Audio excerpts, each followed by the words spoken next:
تکبر اس کا نام ہے کوئی دوسرے کو حقیر سمجھے، اور جب اس کے سامنے حق بات پیش کی جائے تو اسے قبول کرنے سے انکار کر دے۔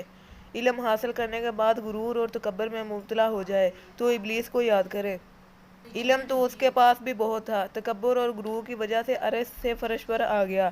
ابو ہریرہ رضی اللہ تعالیٰ عنہ نے فرمایا، میں نے نبی صلی اللہ علیہ وآلہ وسلم نے قیامت کے دن کا احوال بتاتے ہوئے فرمایا، اور ایک شخص لایا جائے گا جس نے دین کا علم سیکھا اور سکھلایا، وہ قرآن پاک پڑھا اور پڑھایا۔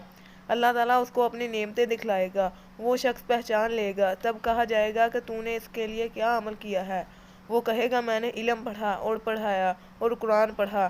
اللہ تعالیٰ فرمائے گا، تو جھوٹ بولتا ہے، تو نے اس لیے علم پڑھا کہ لوگ تجھے عالم کہیں، اور قرآن تو نے اس لیے پڑھا کہ لوگ تجھے قاری کہیں۔ دنیا میں تجھ کو عالم اور قاری کہا گیا، پھر حکم ہوگا اور اس کو منہ کے بل گھسیٹ کر جہنم میں ڈال دیا جائے گا۔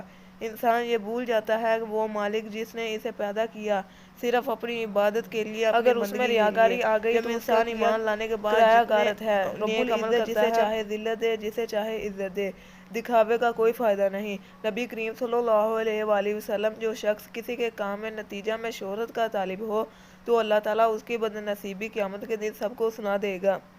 اسی طرح جو کوئی لوگوں کو دکھانے کے لیے کوئی نیک کام کرے تو اللہ تعالیٰ قیامت کے دن اس کام کو سب لوگوں کو دکھا دے گا۔ بے شک اللہ ہمیں ریاکاری سے بچائے۔ جس کو یہ بیماری لگ جاتی ہے پھر اس کے سواگ کو دیمک کی طرح چاٹ جاتی ہے۔ اگر ویڈیو پسند آئے تو لائک کریں، سبسکرائب کریں، اور مزید اسلامی ویڈیوز کے لیے ساتھ لگے گھنٹی کے بٹن کو دبائیں۔